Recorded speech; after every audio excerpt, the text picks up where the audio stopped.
For as long as I can remember, I have loved going to the movies. There is something so captivating and transformative about film. How a gifted screenwriter can turn incredible ideas into powerful words, summoning drama, humor, and conflict from the page like casting a spell. How an actor who knows their part better than they know themselves can breathe life into those words, creating a character who until that moment only existed on paper, and a performance with the potential to be remembered for generations to come.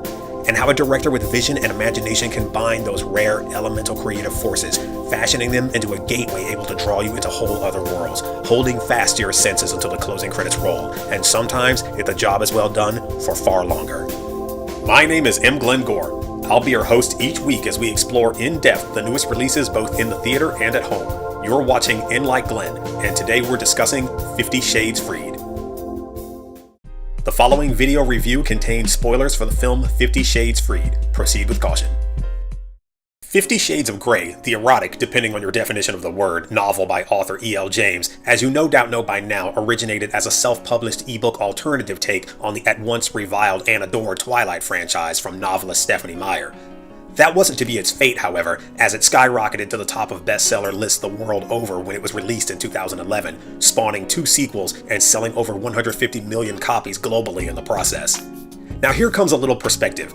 McDonald's sells about 75 hamburgers every second, which is mind-blowing because I've never met a single person in my adult life who will admit to having eaten one.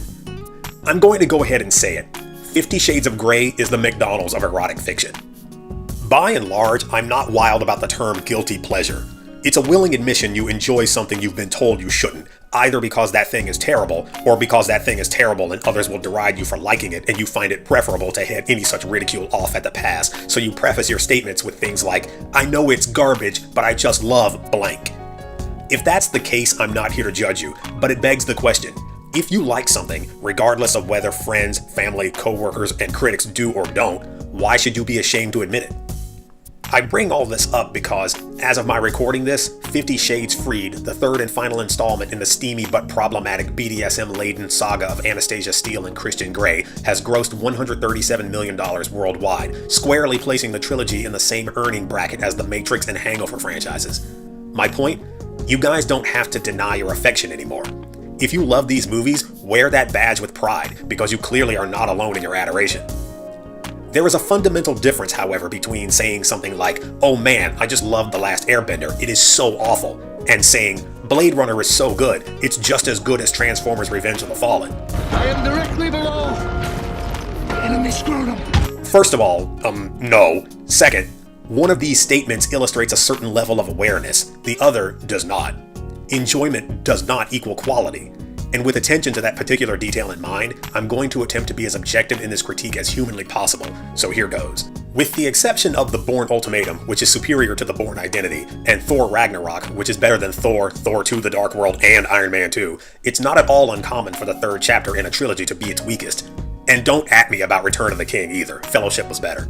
50 Shades Freed sees James Foley back in the director's chair, having helmed the previous film with equal if not greater apathy, and while this chapter is easily the most ambitious of the three, it seems to have learned little from its predecessors. The plot remains staggeringly lackadaisical in its unfolding, at least until the final 15 minutes where it appears someone said, oh shit, the trilogy is almost over, quick, do something. The main characters haven't grown in any evident or measurable way, the soundtrack is abysmal, and the dialogue is as unconvincing and inhuman as ever, with many of the lines vying to rob the Star Wars prequels of their hard-earned crown. I don't like sand. I don't know what happened. This is the same James Foley who gave us the stellar screen adaptation of David Mamet's 1984 Pulitzer Prize-winning play Glengarry Glen Ross, a House on Fire marvel starring the late Jack Lemmon as Shelley the Machine Levine, Al Pacino as Richard Roma, and Alec Baldwin as... Alec, what was your character's name again? Fuck you! That's my name! Right, of course. Sorry about that. Dakota Johnson reprises her role as the painfully banal Anastasia Steele, who is now married to Kinky Beau Christian and fresh from a lavish honeymoon abroad where we learn he is as possessive and paranoid as ever, going so far as to demand she cover herself up on a semi-nude beach because she is his property, and because other men looking at her even accidentally is unacceptable to him. Anastasia is settling nicely into her role as editor for the Seattle Independent Publishing Company, the post formerly held by sexual assaulter Jack Hyde that she is in no way, shape, or form qualified to hold. She stares at book covers while fantasizing about Grey, offers crucial guidance on font sizes, and complains incessantly about being too busy to spend time with Christian or their friends, despite never being shown doing any actual work. It's not clear if anyone here actually knows what an editor does. Jamie Dornan returns as the onerous Christian Grey, who is as unpleasant married as he was when they were dating. Grey's despicable behavior remains one of the series' most unsettling aspects, which brings yet another problem into stark relief. What does Grey do for a living? You know what? It doesn't matter. The job we almost never see him perform isn't the problem. Let's look at what is. Frills aside, Christian Grey is an immature, emotionally unbalanced young man with deep-seated control issues, both of himself and others, yet he is never punished or really even challenged for any of his unsavory actions. With one later exception, the film concerns itself only with framing him as voracious, gorgeous, and most importantly, wealthy. So you have to ask the question, what would Christian Grey be without his money? And for that answer, we have to discuss two other world-famous and handsome billionaire playboys. No, stop that. Batman Begins takes great pains to inform us that when Bruce Wayne travels the world, gaining the skills that would later serve him as Batman, he does so without the aid of his company's money. In Iron Man, Tony Stark constructs his first suit of armor while held hostage in a cave in the middle of Afghanistan. Money is a tool these characters employ. It isn't their defining quality. Without Wayne Enterprises, Bruce Wayne would still be the world's greatest detective, an expert martial artist, and singularly devoted to fighting crime. It's who he is. Without Stark Industries, Tony Stark would still be a genius, a robotics designer and engineer, meaning he could have made the vast majority of that money on his own. But if you take Christian Grey's billions away, he's just a paranoid, unstable, chauvinistic control freak with a penchant for disrespecting the autonomy of the women in his life. I imagine if Grey were making $15 an hour at Costco, he'd have been arrested years ago. And if not that, he'd at least have as many restraining orders to his name as I do parking tickets. The first of two major conflicts that exist in Freed arise when we learn Anastasia is totally preggers. Don't even act like you're surprised. The reveal is so telegraphed, it might as well have been delivered by Western Union. At this point, Grey has made it clear he is too much of a child to raise one, and reacts to the news with warmth, understanding, and maturity. No, I'm just kidding. He reacts exactly the way you'd expect. He is so distraught by this discovery that he goes on a bender and then seeks marital advice from abusive ex Elena Lincoln, a former dominant played by Kim Basinger, who knew enough to steer clear of this cinematic trash fire this time around. Anastasia learns of Grey's meeting with Elena by way of the old text message she shouldn't have read cliché, and in typical torpid fashion, the script chugs to the next stop on the couldn't be bothered express by having her believe he's cheating on her. All of this brings the next glaring miscalculation into focus. The BDSM lifestyle is about a lot of things, trust and respect being chief among them. It's infuriating when you realize all of Anastasia and Christian's problems could be solved if they'd only talk to one another. Now obviously, failure to communicate isn't a concept the 50 Shades franchise holds exclusive rights to. It happens. But these two are almost impossibly bad at it. They swear to do better about it in the future, but I'm sorry to say that talking about your problems doesn't count as actually talking about your problems. Grey buys Anastasia a whole house without telling her. He proposes to her without ever once informing her he doesn't want children. I wager if Christian Grey were secretly the Queen of England, Anastasia would be the last one to know about it. Before you wonder if there's anything good in this movie beyond the scenery, there is.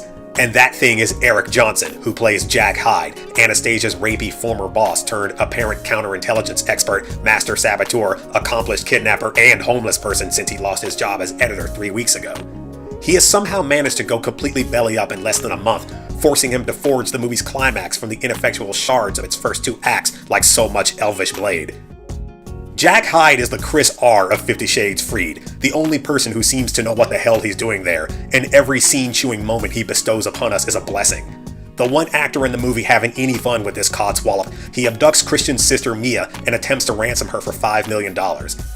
In spite of how much he adds to this debacle, I wanted more. Jack Hyde should have been like the Terminator. I wanted him to show up everywhere Anastasia and Christian went, determined to ruin whatever they were doing. Answer the phone, it's Jack Hyde. Open a door, Jack Hyde. Climb into a car, uh-oh, who's behind the wheel? Jack Hyde, that's who. And speaking of Jack, there is an aggressively insipid last act grab for a thematic through line in here that's about as effective as a screen door on a battleship. Screen door on a submarine, you dork. Christian learns, through literally no effort of his own, that he and Jack Hyde grew up in the same foster home. This revelation, if you want to call it that, stuns him. The movie would have you believe Christian feels as though he and Hyde's positions could easily have been reversed were it not for his loving adopted family, which if disclosed far earlier, like 50 Shades Darker earlier, and properly explored, this could have been the foundation of a legitimate character arc for him. You and I are not so different. That said, I have bad news for both Christian Grey and the movie. He and Hyde are the same person. The only two reasons why Christian Grey isn't the franchise's central antagonist are 1, he's inexhaustibly wealthy, and 2, Anastasia is attracted to him, which allows the movie to present him to us as the good guy, despite his and Hyde's equally vile mutual disregard for her autonomy. There's also a really stupid moment very early in the film where it's revealed Anastasia has combat theater level driving skills that would put Jason Bourne to shame. So obviously, you spend the rest of the movie waiting around for that amazing vehicular expertise, which of course is established in neither of the previous 2 films, to come back into play. And what better time than when Hyde kidnaps Mia? I was so ready for the final showdown between Steele and Hyde to go something like this. But alas, it does nothing of the sort. Oh, and while we're on the subject of the Fast and Furious, I have 2 words for you. Wish fulfillment. I'm not confused by what 50 Shades is. It's wish fulfillment for presumably heterosexual female viewers, and how can it not be? The evidence is pervasive. Anastasia is as devoid of personality here as she was when we first met her years ago. She has no opinions, beliefs, or thoughts of her own, yet only she is worthy of Christian's affection. Only she can win, heal, and tame the tormented heart of the handsome and insatiable mogul.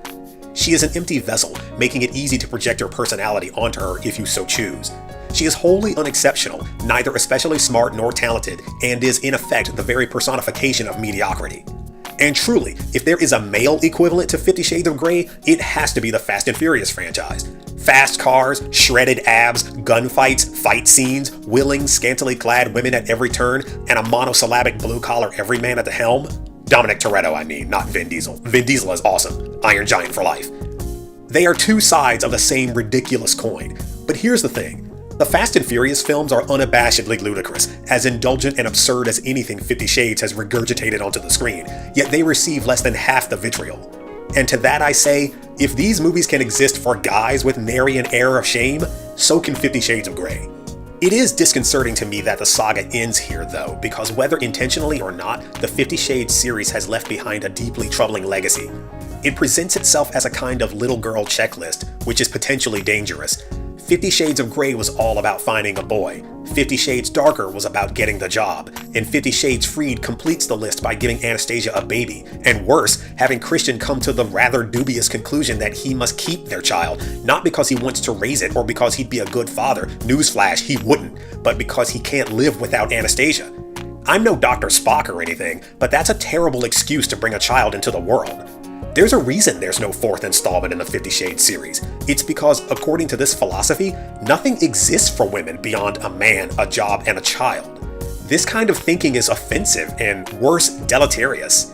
And now that these movies are finally over, maybe we can all begin to recover from them. I'm giving 50 Shades Freed 1.25 stars. That's it for today's episode. As always, thank you for joining me. If you enjoyed the show, please like, share, and subscribe, and follow me on Twitter for more updates. Until next time, you were just in like Glenn.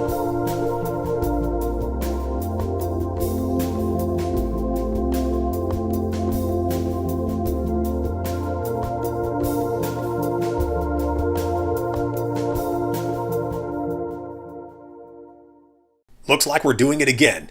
That's right, it's time for the In Like Glenn dishonorable mention. So I guess I have to talk about the sex scenes. I mean, that's why people go to these things, right?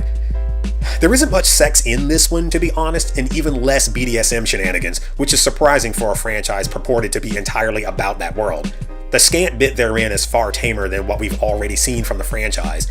There's a generous amount of nudity this go around, but little else. There's also some nonsense with ice cream, vanilla unironically, that at first seems kind of sexy, I guess, until the adult in you realizes you'd be distractingly and aggravatingly sticky after about 20 seconds of it. I saw this over the weekend, and even now I'm having trouble remembering it. Anytime I think, hey, there's that part where they blank, I have to correct myself because I realize that happened in the second movie, or the first one, or in 9.5 weeks. It's odd that a franchise as decidedly licentious as 50 Shades is would elect to go out on such a sexual whimper, but there it is. I'm just happy it's over.